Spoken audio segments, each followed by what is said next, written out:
দেখুন, আপনার কাছে যদি এই রকম পুরনো ভোটার কার্ড থেকে থাকে বা হারিয়ে গিয়ে থাকে, আপনি খুব সহজে এই রকম ডিজিটাল ভোটার কার্ড অর্ডার করতে পারেন সম্পূর্ণ ফ্রিতে। আপনি আপনার ফোন দিয়েই করতে পারবেন। আর যখন অর্ডার করবেন তখন বাই পোস্টের মাধ্যমে আপনার বাড়িতে চলে আসবে ভোটার কার্ড।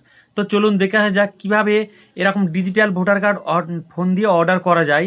সম্পূর্ণ ফ্রিতে দেখে আসা যাক। আর দেখার আগে আমার পেজটি ফলো করে বা সাবস্ক্রাইব করে রাখতে পারেন এরকম ভিডিও মিস করতে না চাইলে। এবং ইউটিউব চ্যানেল থেকে দেখলে চ্যানেলটি অবশ্যই সাবস্ক্রাইব করে রাখবেন এরকম ভিডিও মিস করতে না চাইলে, এবং ভিডিওটি শেয়ার করে দেবেন। পারলে শেয়ার করলে কি হবে, যারা এখনও পর্যন্ত জানে না তারাও আপনার সেই শেয়ারটি দেখে শিখতে পারবে, এবং আপনিও ভবিষ্যতে ভুলে গেলে সেই শেয়ারটি দেখে শিখতে পারবেন বা করতে পারবেন।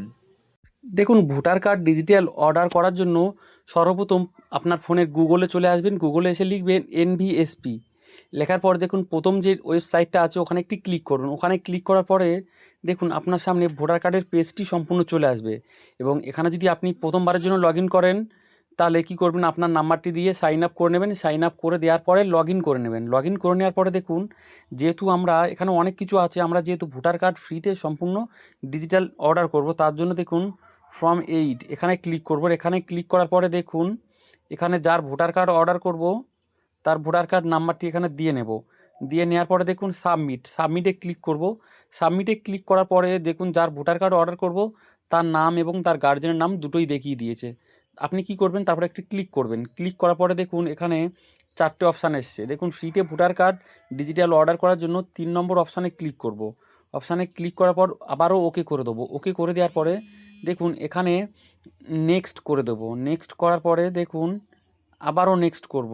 আবারও নেক্সট করার পরে দেখুন 3 নম্বর অপশানে দেখুন যে ডিজিটাল ভোটার কার্ড অর্ডার করার জন্য 2 নম্বর অপশানটি ক্লিক করব। অপশানটি ক্লিক করার পরে দেখুন নেক্সট করে দেবো। নেক্সট করে দেওয়ার পরে এখানে আপনার গ্রামের নামটি লিখবেন। গ্রামের নামটি লিখে দেওয়ার পরে দেখুন আবারও নেক্সট করব। নেক্সট করে দেওয়ার পরে দেখুন আবারও নেক্সট করে দেওয়ার পরে দেখুন এখানে যে ক্যাপচার কোডটি দেখে দেখে ফিল আপ করে নিতে হবে। আপনার ক্ষেত্রে যে ক্যাপচার কোডটি থাকবে আপনি সেটি দিয়ে নেবেন। তারপরে প্রিভিউ অ্যান্ড সাবমিট করার পরে দেখুন এতক্ষণ ধরে আপনি যে ফর্মটি ফিল আপ করেছিলেন সেই ফর্মটি সম্পূর্ণ এখানে দেখাবে। আপনি কি করবেন, নিচে চলে যাবেন। নিচে চলে যাওয়ার পরে দেখুন জুম করে দেখিয়ে দিচ্ছি। দেখুন এখানে সাইনিং অ্যান্ড সাবমিট এখানে ক্লিক করবেন। এখানে ক্লিক করার সাথে সাথে দেখুন আপনাকে একটি সম্পূর্ণ নতুন পেজে নিয়ে যাবে। দেখুন এখানে ইয়েস অর নো আপনি কী করবেন, ইয়েস করে দেবেন। ইয়েস করার পরে দেখুন আপনাকে আরেকটি নতুন পেজে নিয়ে যাবে। একটু ওয়েট করে যাবেন, কারণ এখন যেহেতু SIR চলছে ভোটার কার্ডের পোর্টাল একটু স্লো চলবে। দেখুন এরকম একটি পপ আপ শো করবে। এখানে কি করবেন, যার ভোটার কার্ড নাম্বারটি করছেন, ওই যে ডিজিটাল করছেন, তার আধার নাম্বারটি দিয়ে নেবেন। হ্যাঁ, এখানে বলে রাখি তার কিন্তু আধার কার্ডে মোবাইল নাম্বার লিঙ্ক না থাকলে এটি আপনারা করতে পারবেন না। তো আমি তার আধার নাম্বারটি দিয়ে নিই।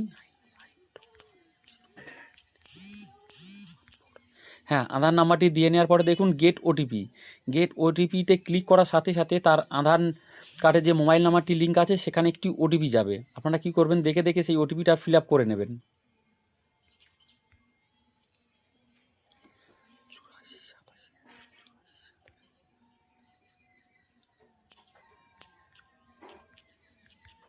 হ্যাঁ, দেখুন ওটিপিটা ফিল করার পরে দেখুন এখানে এই বক্সে ক্লিক করবেন। ক্লিক করার পরে সাবমিটে ক্লিক করবেন। সাবমিটে ক্লিক করার সাথে সাথে দেখুন একটু সময় নেবে। দেখুন আপনার কাজটি হয়ে গেছে। দেখুন এখানে যে আপনি যে অ্যাপ্লাই করেছেন, দেখুন রেফারেন্স নাম্বার এবং নাম্বার টাম্বার সব কিছু দেখিয়ে দিচ্ছে। আপনি পারলে এখান থেকে ডাউনলোড করে নেবেন বা স্ক্রিনশট করে নেবেন। ভবিষ্যতে আপনি আপনার স্ট্যাটাস চেক করতে পারেন।